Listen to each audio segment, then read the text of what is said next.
Welcome, everyone. Thank you for joining us for today's webinar. My name is Sarandini, and I'm an entrepreneur who has been associated with Inside IIm as a host since 2022.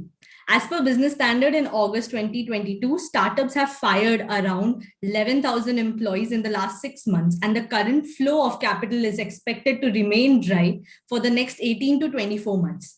But amidst all these new startups are also growing, and there is a demand for employees. But we need to find the perfect match.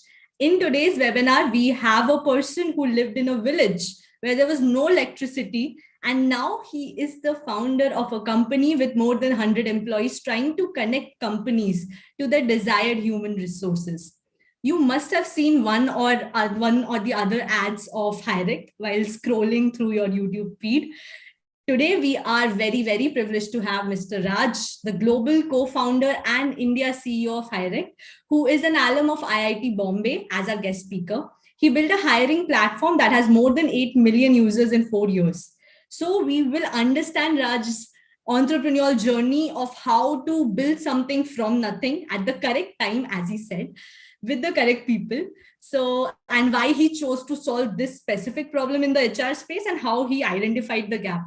If you have any questions during the presentation, just write it on the live chat and we'll take it up in the end of the session when we have a Q&A round. So really happy to have you, Raj, and we hope to learn a lot from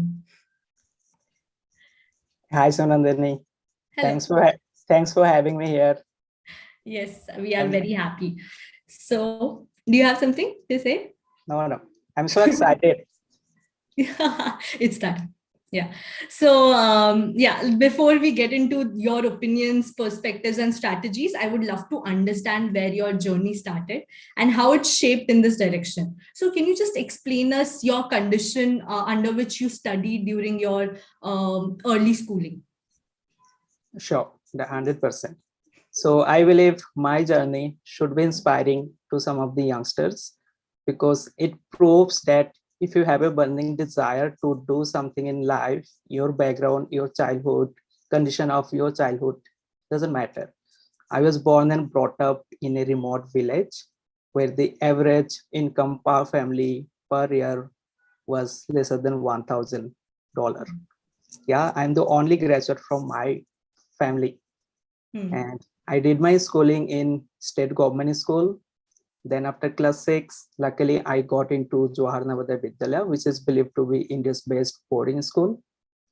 Then I got a scholarship from Dakshina Foundation, which provide free of cost coaching for IIT JEE. And that was the turning point for my life. Understood. So just to understand, was it a English medium school or a Hindi medium school that you studied in? So till class 6, I studied in a state government school that was in regional language. Then I went into JNB, that was officially English medium school, but even the English teacher used to explain in Hindi. Got it. And just understanding your background. So during that point, can you tell us what was the key motivation in your life to get into IIT Bombay? You have to study hard for that. So yeah, so when I was growing up, I have seen a lot of problems that my family face, and most of the problems could be solved by money. And I believed if I want to solve that problem later on, getting me best education is the only option left. So I always pushed myself very hard to learn and do well in schooling. That's why I was always a topper when I was in school. So the key motivation for me was like solving the problems faced by my family itself. Got it. And how did you end up at IIT Bombay?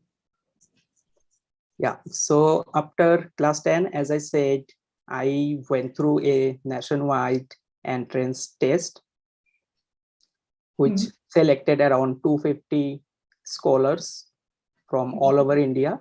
So they select people based on their financial background. So mostly they select people who have talents, but the financial condition of family is not so good. So I was one of them to get into Dakshina Foundation. They provided me 2 years of IIT JEE coaching for free. And I did well during that JEE coaching. And that's why I got into IIT. And I'm so thankful to Dakshina Foundation because I believe that's the turning point for my life. Got it. So once you entered IIT Bombay, can you, like, first of all, I wanted to understand, you went into product management at the end of it, from an engineering chemistry, right? You were studying chemistry and then you went to product management. Right. So in between that journey, I want to understand the learnings and what was the thing that made you turn towards that? Sure. So first, I will tell when I was doing my JEE coaching, I was in a boarding school. I was in a campus. And in that campus, I was not even allowed to use mobile phone or anything. So when I got into IIT, I got access to high-speed internet. Right? So for first year and second year, I didn't focus much on study. I used to be playing cricket all the time or surfing internet, watching movies and chilling life. So in third year, when I had to get an internship, that is the time I got serious about my career, right?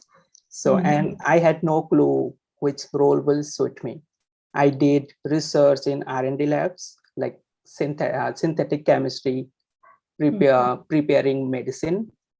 Then I did internship in content development, data science. In final year, when I become an elected student representative, that is the time I came to know product management is a role which suits me. Because when I was elected representative of students, my job was to collect the problems students are facing, discuss those problems with like dean or head of the department and other stakeholders and solve that problem. So product management is a similar role, right? When you are in product management, your job is to collect feedback from your customers and try to solve it by after discussing with the stakeholders such that it's a win-win situation for the customers as well as the businesses. So in final year, I figured out, okay, product management is a role which suits my personality. Got it.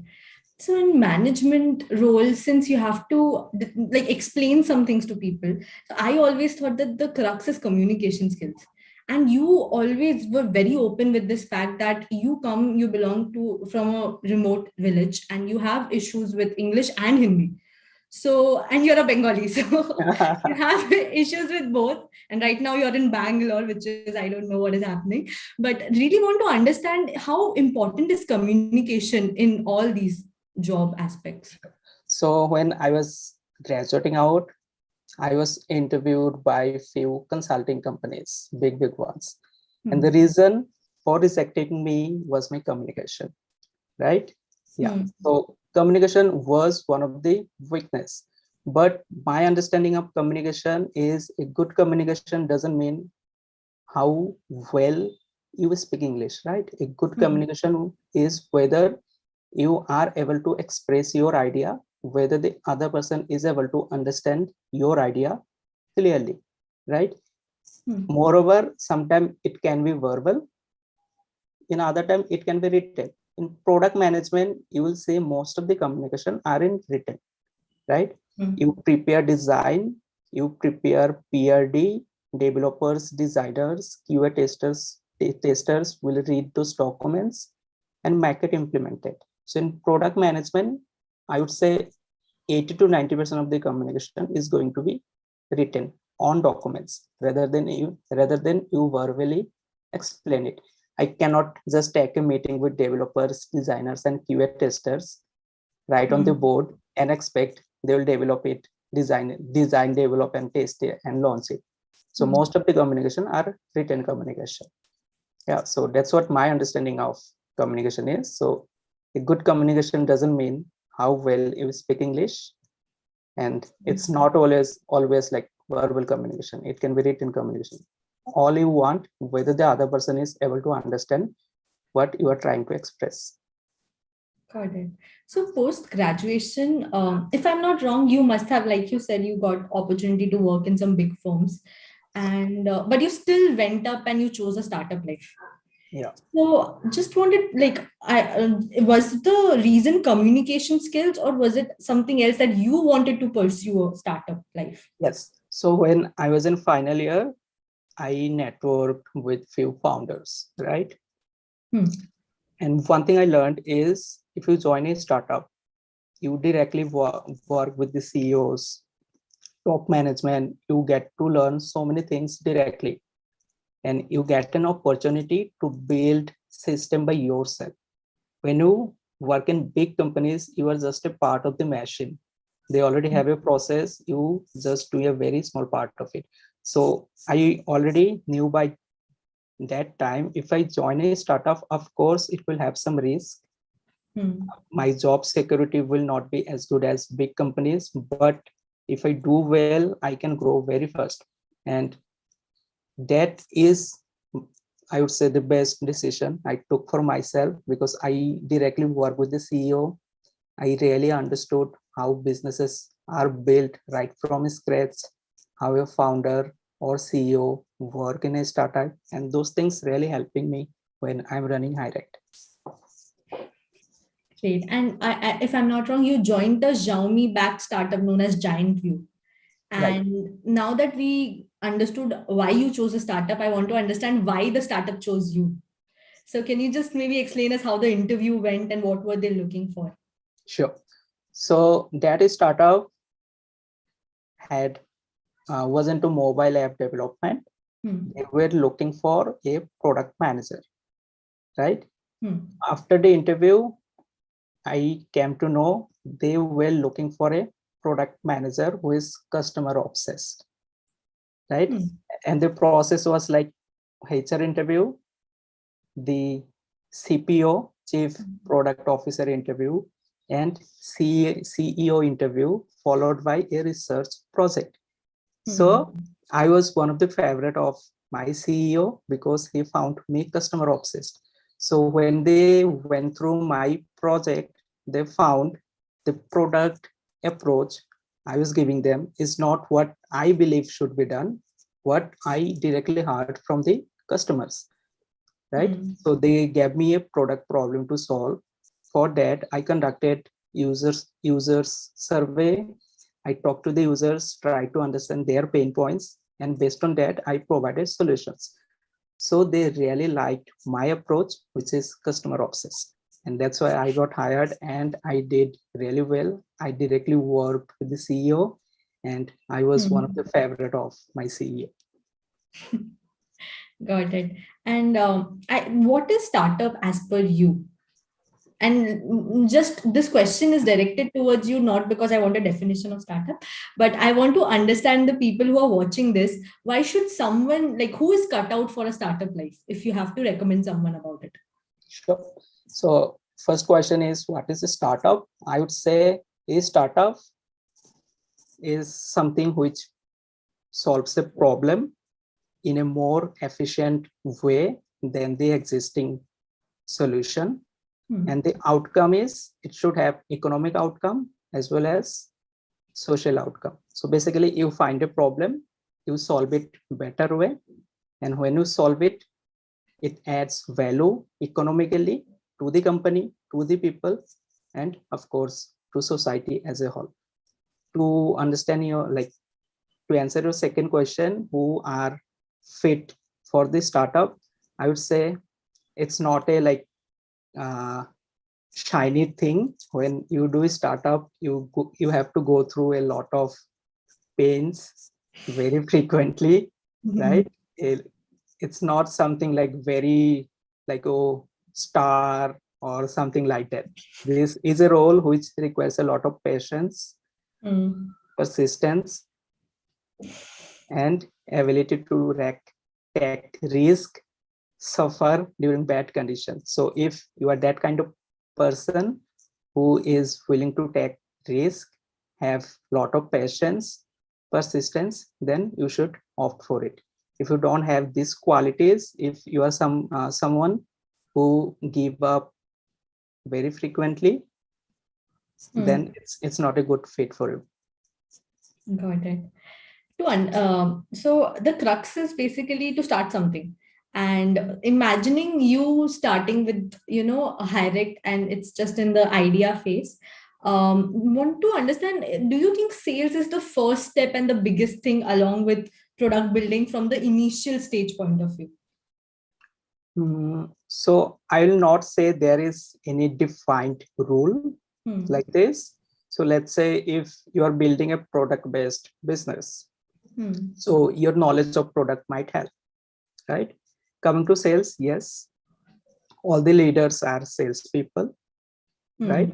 If you are a CXO, basically you are selling your company either to investors, customers, or stakeholders. So you are selling something always, and I believe everybody is a salesman, right? Yeah. And moreover, even if you don't have a product or sales background, it doesn't mean you will not be able to build a startup. All you need is building a team. So I would say man management skill is very important. So Man management. Yeah, hiring leaders, making them work together will be the key to building a good business. Got it. And when do investors come into play? How do you know right now is the time to raise funds? Yeah, so again, it depends on the businesses. Some businesses do not need funding. Some businesses need funding, right? If you build a business which has revenue right from day one, you don't need a funding. If you build a business which requires a huge traffic before you start making revenue, then you need funding. Also, if you want to scale up, then you need funding. So as a founder, it's also a ability when to raise, how much to raise, and what's the long-term picture of the company you are looking at. So for us, let's say first we had an idea, but idea doesn't get funding, right? You have to spend your own money to build the MVP, prove the idea by few thousand users, then you can pitch to investor and raise funds. Understand. I think next I was going to ask you about this only, business building, because nowadays most of the millennials and the Gen Zs want to make their own business. And since you are in that phase, and I'm not saying that you have achieved it, but you are in that phase, so you are the best person to ask questions about all the hurdles and the obstacles that come along with that, and the mindset that you have to keep. So as you rightly said, there's no just not an idea, you have to execute it with proper time. And since we spoke earlier, you told me timing is so important. So maybe coming down with all those things and coming to your company Hirect, can you tell us when and how this idea of Hirect came to you, and then how did you make or execute it? Definitely. So most of the startups start with when you find a problem. Most of the time, either the founder themselves faced a problem or observed other facing a problem. So it start with a problem. It happened same with me. So as I said, I work for startups, right? So hiring for my startup was challenging because people know big companies, they trust big companies, they want to join big companies. People do not know a startup, do not trust a startup. So hiring is a big challenge for a startup, right? So this is one of the problem we wanted to solve through Hirect, that we want to help those SMEs hire talents, right? Second problem is during the COVID, millions of people lost their jobs. So yeah, so I already had this idea in my mind, and there is always a right time to execute your idea. So one thing, the most important thing I believe in business is doing the right thing at the right time. Everything has a timing. Yeah. So during COVID lockdown, millions of people lost their job and they were desperately looking for jobs. And in this hiring industry, there are millions of scamsters. They scam job seekers. They will say, like, you give me 20,000 rupees, I will get a job at X company, right? Or like you have to pay this much money for a registration. You will have to buy that course to get that job. So there are a lot of scams happening, and we really wanted to solve that problem, because that was a timing, like if we can solve this problem now, we'll get a entry to the market. So we build a product where we remove the middleman, right? We do strict document verification of hiring managers, such that there is no spam and there is no scam. And we launched a product which is like very free in terms of scam, and it worked out really well. So the core was like, I already had the idea, but there is always a right time to execute it, and COVID lockdown was the best time to launch it. Yeah, it's actually so true. COVID thing was a booster, and you took the opportunity and you just played with it. Now I have a big question. Like companies like Zomato, Swiggy, your company, so all these are platforms. And what I've seen, businesses who are playing with product and one client. So there's one human element outside your company, and the other is product which you can manipulate and make. So that makes life way easier. But when you are in a platform where there are people shouting from here, there are people shouting from here, and then you have your own company itself. So there are many humans involved in this. So as a platform, I want to know how you got your first company client and how you got your first job seeker in the platform to even start it. So can you just tell us the story about it? Right. So if you are a business like marketplace, when you have two sides, one side demand, other side is supply. So it will become successful only when the demand and supply match, right? Yeah. So let's say when we launched, we didn't have any jobs. So why will job seekers use the platform? Yeah. Otherwise, like we also don't have any job seekers. Why will a recruiter post a job, right? Yeah. So that is the cold problem. Every business into like which build two-side business face this problem. So acquiring first few thousand users was very challenging, right? So one thing we did is we narrowed down the focus, right? It's not like a recruiter will post their tech jobs in Bangalore and we will acquire job seekers from Jammu and Kashmir who wants to get a driving jobs. There will be no match.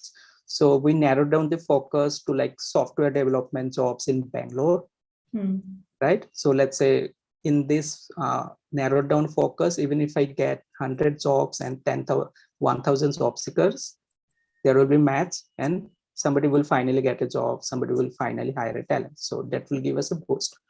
So that was the strategy. Let's narrow down the focus. Only start with software developer jobs in Bangalore. And to get those first 100 recruiters and 1,000 job seekers, we use a lot of tricks, right? So I'll tell you something like, and to be very honest, the first few businesses will be mostly coming from your networks. So let's say I bring 10 companies from my network, my other core team members bring 10 companies each from their networks. And we also use some other tricks. Let's say some of our smart guy used to use Tinder, become a girl, chat with guy, and make him download Hirect. We also did all those things to get started. Okay, that is interesting. Nice. Anything else do you have? Any other story? Yeah, so I would say in the early stage, the first few hundred businesses were mostly onboarded from our networks. Okay. And for the job seeker side, we used to use a lot of other platforms to get there. On this networking thing, I just wanted to put in that we have a channel known as Altuni, where we support a lot of networking and we actually encourage people to go and talk to CXOs, level people, so that they also know people from different backgrounds, maybe make friends with them and understand their perspective, what they are looking into.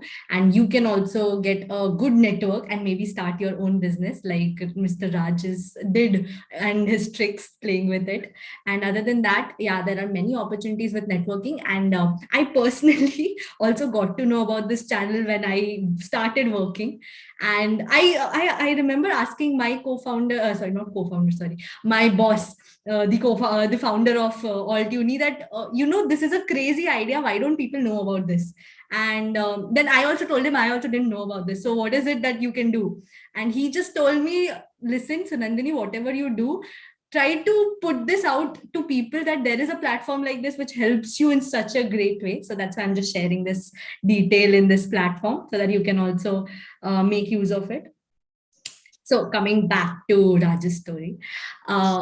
So yeah, we understood. Okay, that's a very interesting. The Tinder story is that, and that's the thing is, I am also a entrepreneur, and I understand that these are the tricks that you have to do to get the job done. You don't have any support that time. You just have to do these things, unconventional things.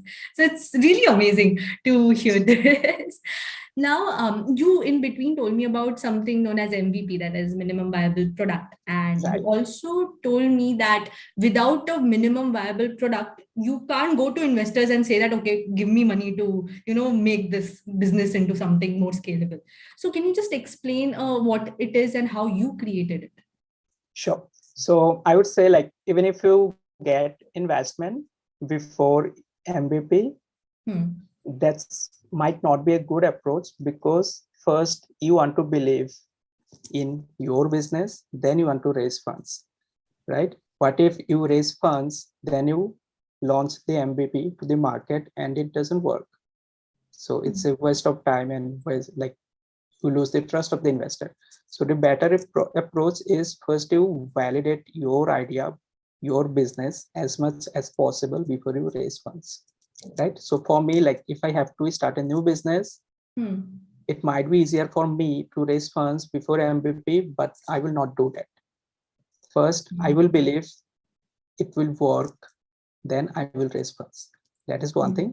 Second thing, as I said, like nowadays you have to spend your money into the business first before you seek capital from the investors. So we had to spend some of our money to hire some entry level developers and build that MVP. Got it. Understood. And so all these jobs that you are providing right now, everything is white collar job, right?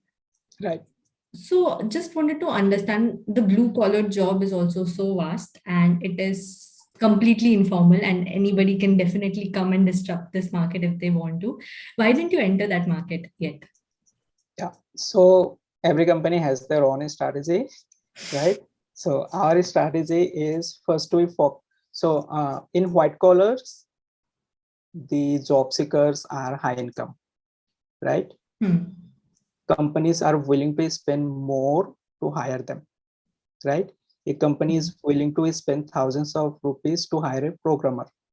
A company will not even spend 1000 rupees to hire a driver or delivery boy. So that is the first differentiator.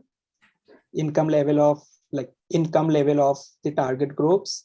Second, how much people are businesses are willing to hire them, right?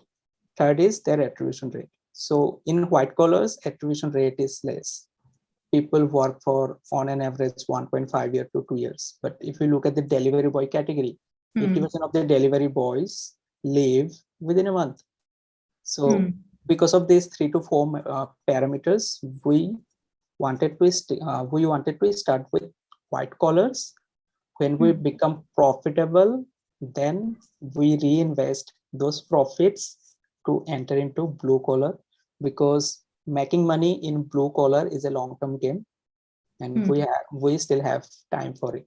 So first we want to be successful in the white collars, making profits, then we will invest those profits to enter into blue collar. Got it. Got the strategy. Uh, so as you said, employee retention. Just wanted to get in context. Like I'm just explaining this. If I'm not wrong, you make money when there's an issue with employee retention in your partner companies. Just a Very crude good. way Yeah, very good question.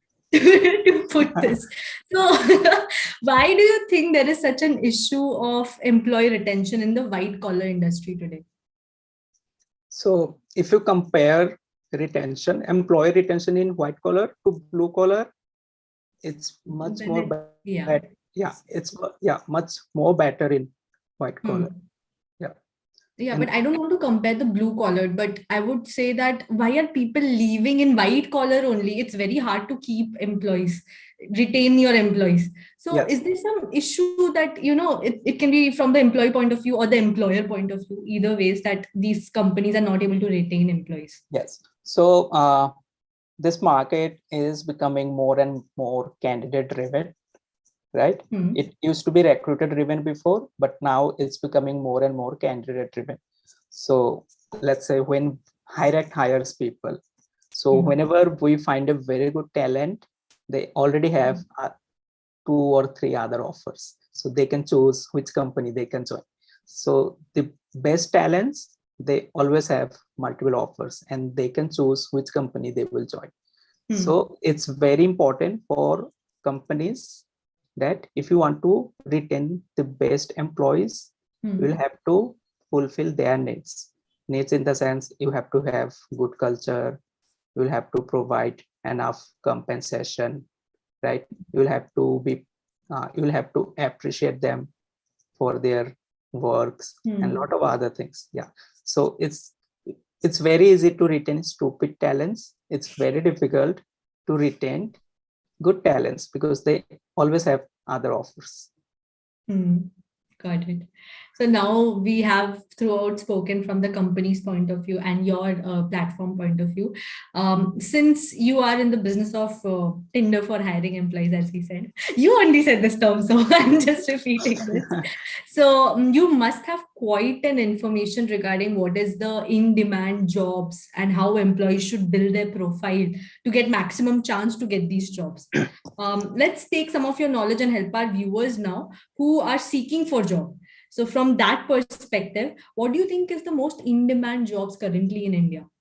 Yeah. So if you ask me the trending category of jobs, so to my knowledge, the first one will be like programming, right? And the reason is a lot of traditional businesses are switching from traditional operation to digital operation, right?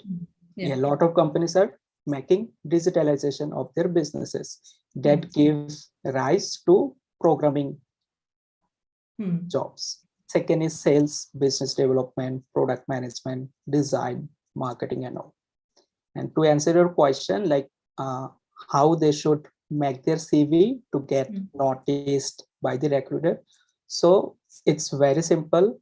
Do not write 3 pages of PDF to get noticed, right? It's very simple what you have achieved in the past and what you can achieve in the future.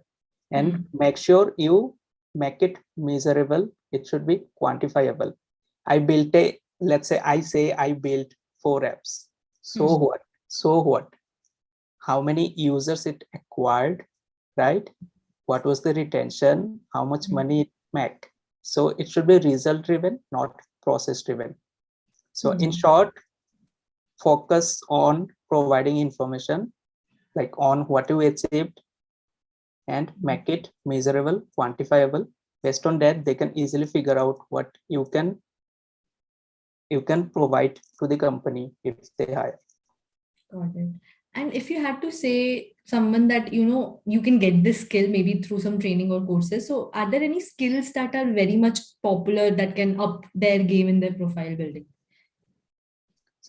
So one thing is, first, even if you make a very good profile and manage to get a job, what's the game after?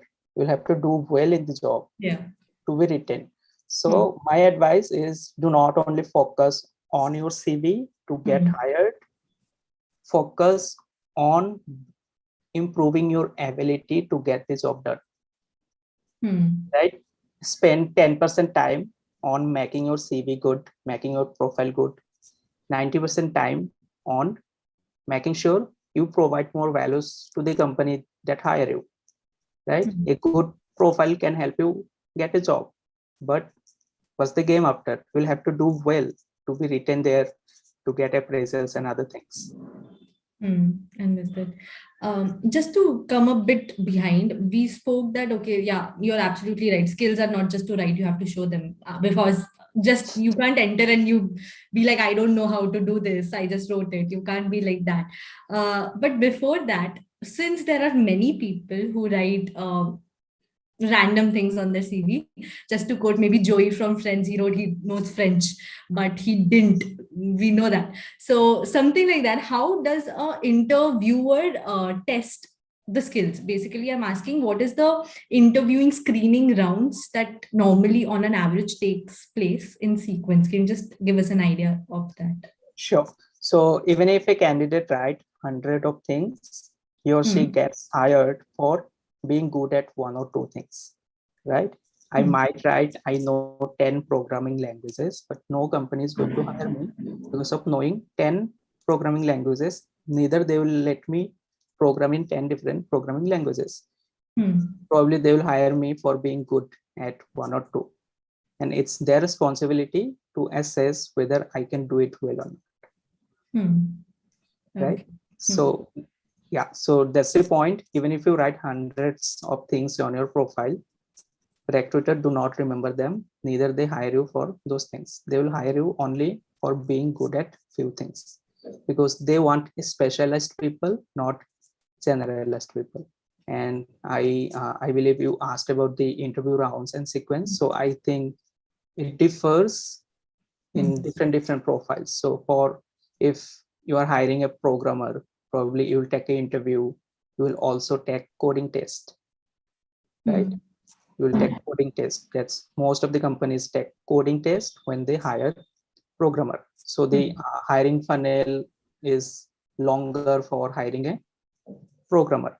But let's say you are hiring a sales, you will only assess the communication skill, confidence when they speak and other things, right? So it's very easy to do.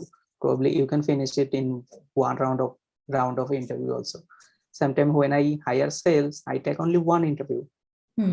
So it varies from profile to profile.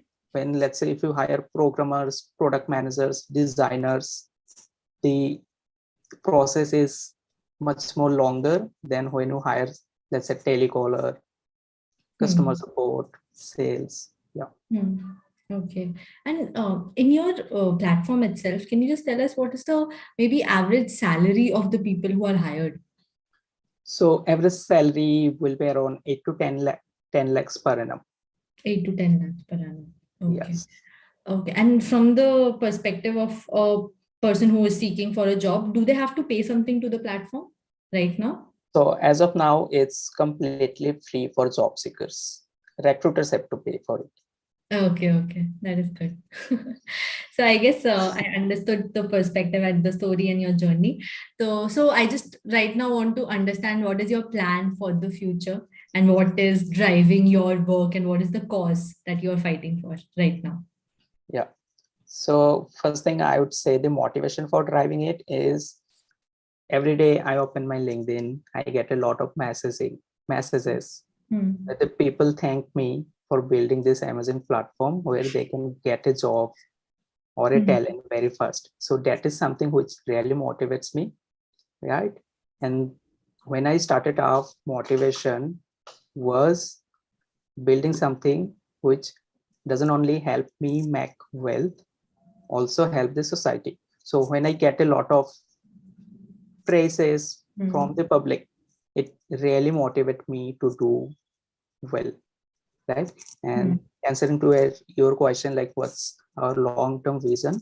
So I have a long-term vision of building Hirect and placing into a position where a business can hire anybody from anywhere in the world. Let's say you are in India, you want to hire a programmer in London. You should be able to use Hirect and do that. Yeah. Let's say a company in US should be able to hire a talent in India. So we want to build a like global talent platform. Understood. So maybe getting more into your personal life.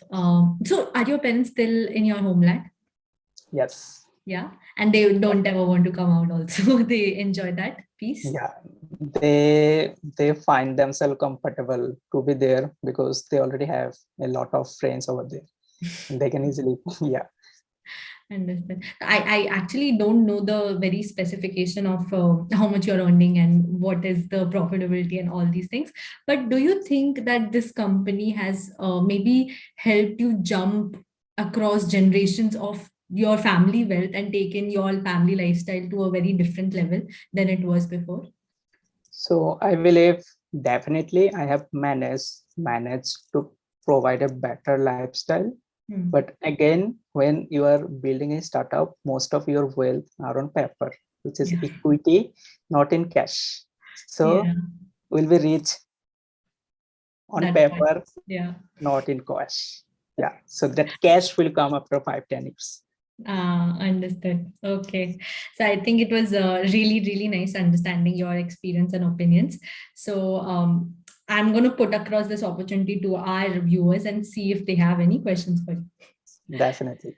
Yes. So I think somebody is asking, is it true most of the startups are non-profitable for a very long time?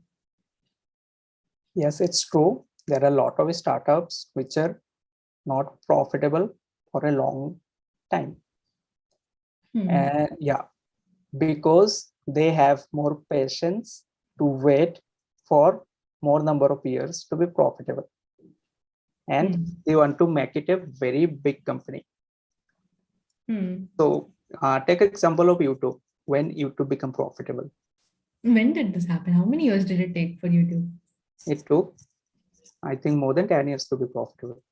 The first thing I heard was Amazon 20 years wait list, and I'm like, he had patience. Bezos had patience to wait for so long. Yeah, so I think it's a like most trending question nowadays in a startup area. So like let us also deep dive and think, right? Not all businesses can be profitable in the early stage, right? And let's say you build a profitable business of $1 billion and you own 50% of it. So you have $500 million. And on the other hand, you build a business of $100 billion, you own 10% of it. You have $10 billion. So I would say there are a lot more things which come into consideration, not only the profitability. So think of like why all those VCs, venture capital, still invest hundreds of millions of dollars into a company which is not profitable. They are not fools, right? They can also see something in those companies. Yeah, it makes sense. So our next question is, does product manager require an IT or coding skill? As I'm working in a core PSU, I want to change my domain. So I was a product manager and I'm not good at coding, right? So a product manager is someone who collects requirements from the users, data, stakeholders, and deliver it in such a way that it's a win-win situation for the customers as well as businesses. And the product manager will have a team of programmers, designers, QA testers, and everything. So you don't have to do all those things by yourself, but it's good to have basic knowledge of it so that the programmer cannot fool you, right? If I don't know anything about coding, I will tell developer to build a feature in 1 month. They will tell me it requires 3 months.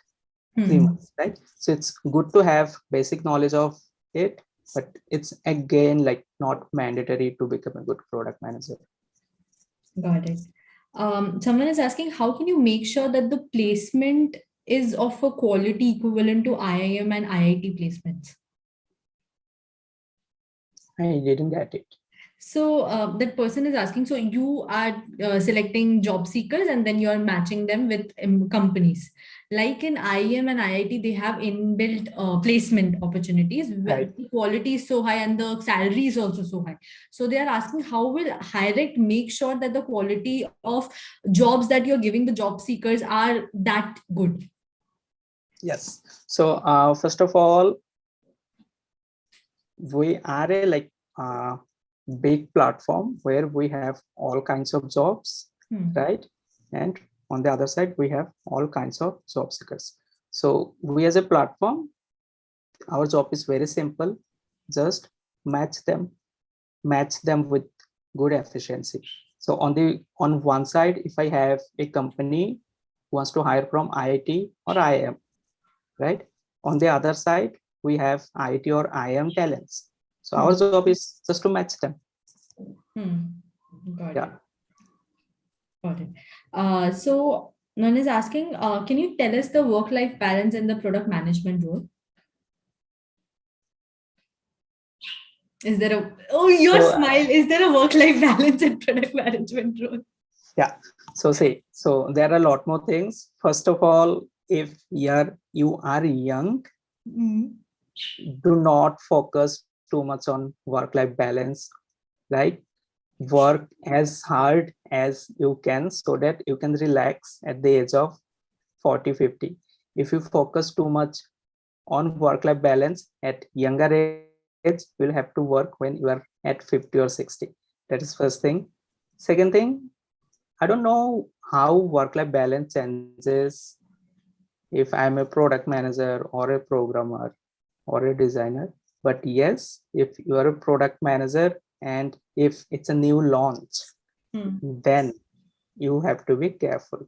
So that is one reason when I was a product manager, I never launched a new update on Friday or Thursday, because if something goes wrong, I'll have to work on Saturday and Sunday, and my team will not work. It will be very painful for me. So I always used to launch new update on Monday or Tuesday so that I have weekdays to solve problems if there is any problem in the new update. Oh, that is a damn good advice. Yeah. Be smart if you want balance. So next is, hey, I have completed 12th this year. How do I get into product management from this point? Yeah. So you read some good books. One book that I will definitely recommend is Hooked, HOOKED, Building Habit Forming Products, right? So you can, first thing is you can read some books. Second thing, you need to inculcate that product thinking in your mind. And how you can do it: whenever you are using a product, right? Think why this product is built. Right? Yeah. So whenever you are using a new product, think why this product is built, what are the alternatives to it, right? And why you specifically use that product, not others. So keep your mind busy in thinking like a product manager. So after in a matter of 1 or 2 years, you will have that product thinking mind. That is a very nice way to put it. It's not any course or any degree that you need to get it. You just have to change your mindset, and it's your thing. You can actually do it right now. You can be a product manager and start your journey right now just by thinking what phone you're using, why you're using this. Yes. And just begin with that. Yeah, let's say you are using iPhone, right? Why you use iPhone, not Android? You answer this question to yourself, you will get that product thinking in yourself. Probably it's because it's more safe, or it's good for privacy, which you believe, or it's make you a prestigious person in the society. So you think like that. You give self explanation. I use this. Why I use this. This product is becoming successful. Why is it becoming successful? This product is not doing good. Why is it not doing good? So you try to have those thinking. Second, interaction. When you communicate, do not only tell what you want to tell, listen what the other person is trying to tell. So you should, a communication should be around a feedback loop, right? That will help you when you deal with customers. So try to build a habit of taking feedback from others. I'm a CEO. I still take feedback from my core team. How am I doing? Am I doing well as a CEO? So I have that habit of taking feedbacks to ensure whether I'm doing right or not. Got it. Very well said. So our last question is how AI tech is benefiting hiring.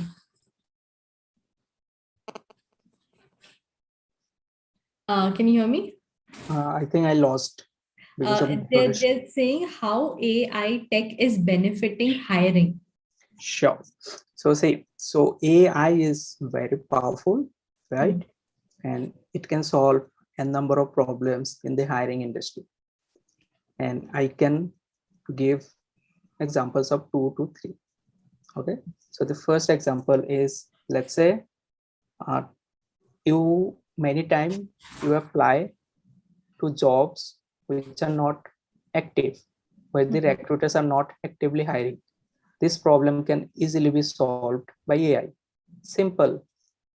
Hirect will not recommend the jobs which are not recently active. So we take into account the last active time of the user in our recommendation, right? Second use case, I can tell. Let's say you are a Java developer, right? You apply to a job from a startup and you apply to a job from a big company. You get rejected from a big company and get a response from the startup. That means your profile is more suitable for a startup, right? So the algorithm will recommend your profile to more startups than big companies, right? Third example I can give is, let's say there is a recruiter he posted a job and 100 job seekers applied to that job. That recruiter hasn't responded to any job seekers. That means that recruiter is casual, not serious. So I will not recommend his job to more candidates. On the other hand, let's say there is a recruiter posted a job, received 100 applications and responded to most of them. That means that recruiter is good, right? We will recommend more candidates to that recruiter. So the basic is all those recommendations should be based on the behaviors of the users. So we track how the users are behaving on the app and make recommendation accordingly. Got it. I think it's a big role. AI is playing a huge role in this, and very well said. Understood like a lot of things that we didn't. So Raj, it is not 7 yet, and before the webinar, Raj was saying that 7:30 it will be over. No, because I have a cricket match to watch. So yeah, he's a big fan, and he plays well also. That's what he claims. At least I have to check that one day.